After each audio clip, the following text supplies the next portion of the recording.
Hello bachcho, let's read the question. The question says state Aufbau principle.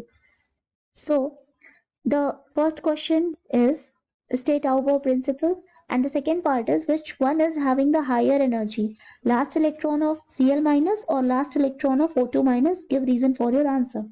The second question is calculate the wavelength of the spectral line obtained in the spectrum of Li2 plus ion when the transition takes place between the two levels whose sum is 4 and the difference is 2. So here the key concept is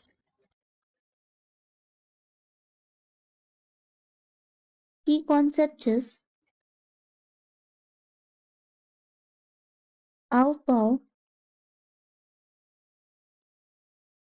principle.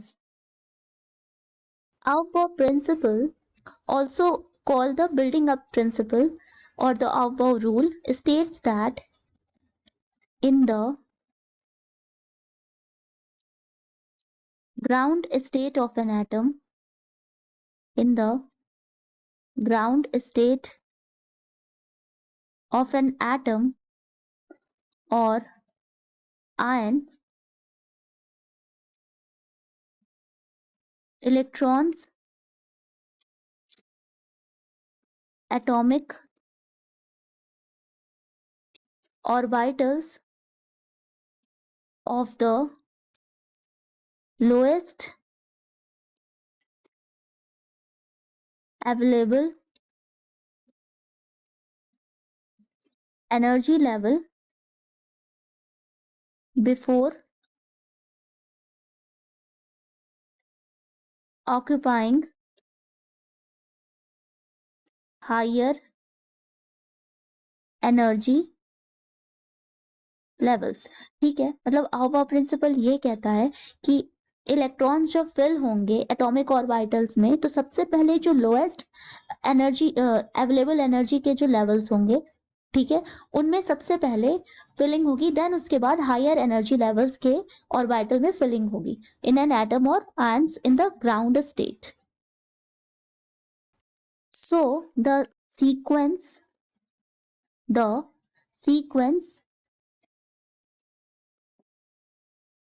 of energy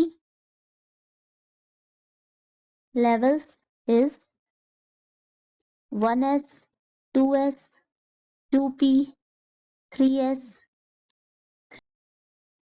4s, 3d, 4p, 5s, 4d, 5p and so on. तो इस तरह से ये sequence होता है energy level का.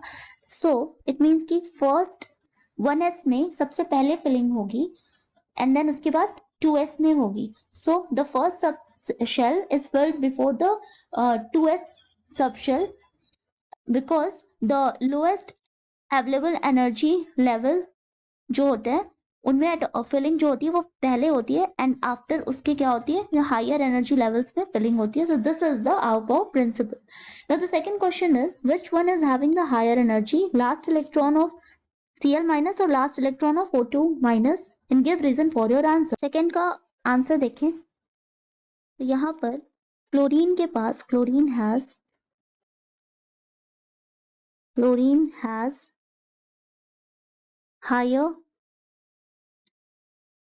electron gain enthalpy, or we can say electron affinity, than oxygen. So chlorine has, so the last electron of Cl minus will have more energy than that of, here, last electron of Cl minus will have more energy than that of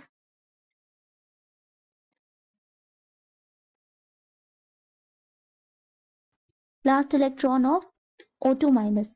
So यहाँ अगर हम configuration देखें Cl minus and O2 minus का, so the electronic configuration of chlorine is 1s2 2s2, 2p6, 3s2, 3p5 and यहाँ पर question में Cl minus बोल रहा है, ठीक है, Cl minus, so it means कि एक इलेक्ट्रॉन ये ले रहा है तो इसका लास्ट कॉन्फ़िगरेशन हो जाएगा 3p6 एंड अगर ऑक्सीजन का देखें तो ऑक्सीजन हो जाएगा, oxygen is Z is equal to 8, so the configuration is 1s2, 2s2, 2p4 and O2 minus में कॉन्फ़िगरेशन हो जाएगा 1s2, 2s2, 2p6. So the last electron of Cl minus will have more energy than that of the last electron of O2 minus, क्योंकि जो electron gain enthalpy होती है वो होता है कि the amount of energy released, ठीक है, जब भी एक इलेक्ट्रॉन ऐड होता है एटम में या आयन में तो जितनी एनर्जी रिलीज्ड होती है वो होती है हमारी electron gain enthalpy.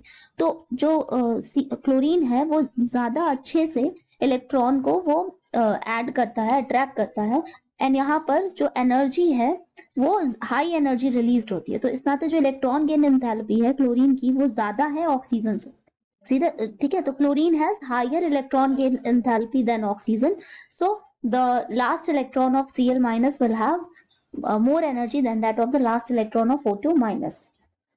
Now the third question is कि हमें वेवलेंथ निकालनी है, ठीक है, of spectral line is obtained in the spectrum of Li2 plus ion जब ट्रांजिशन हो रहा है बिटवीन द टू लेवल्स जिनके जो सम है वो है 4 एंड जो डिफरेंस है वो है 2, सो तो बी हमारा हो जाएगा, ठीक है। यहाँ पर बोल रहा है कि ट्रांजिशन जो है वो हो रहा है, तो सपोज N1 एंड N2 के बीच में ट्रांजिशन हो रहा है, so suppose transition takes place between levels N1 and N2। So question में गिवन है कि N1 प्लस N2 यानी कि सम है दोनों का 4 and N2 minus N1 difference है 2, ठीक है, सम है 4 एंड डिफरेंस इज 2, सो यहाँ से हमें N1 एंड N2 की वैल्यू मिल जाएगी, तो N1 की वैल्यू हो जाएगी 1 एंड N2 की वैल्यू हो जाएगी 3, सो देयरफॉर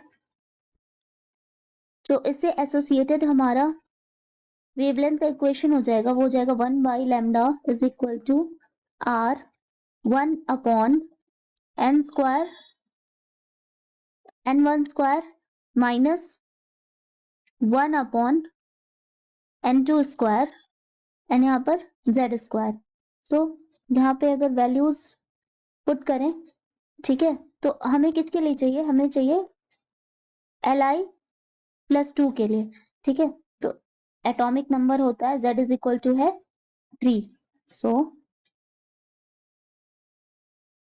यहाँ से हमारी 1 बाई लेमडा की वैल्यू हो जाएगी, R की वैल्यू हो जाएगी 109,678 एंड Z स्क्वायर हो जाएगा इंटू 3 स्क्वायर एंड ये हो जाएगा 1 upon 1 square minus 1 upon 3 square. इसको सॉल्व करेंगे तो वैल्यू आ जाएगी 109,678 इंटू 9 एंड ये ब्रैकेट में हमारा 1 माइनस 1 अपॉन 9 एंड ये सेंटीमीटर इनवर्स। तो यहाँ से हमारी 1 बाई लैम्डा की वैल्यू हो गई 109,678 इंटू 8, इसको सॉल्व करेंगे तो 8 आएगा सेंटीमीटर इनवर्स, सो लैम्डा की वैल्यू हो जाएगी 1.14 into 10 to the power -6 centimetre, ये हमारा आंसर, ठीक है। तो क्वेश्चन में पूछ रहा था कि हमें कैलकुलेट करना था वेवलेंथ, तो हमारी वेवलेंथ की वैल्यू आई है 1.14 into 10 to the power -6 centimeters. So this is the final answer. Hope you understand it well. Best of luck.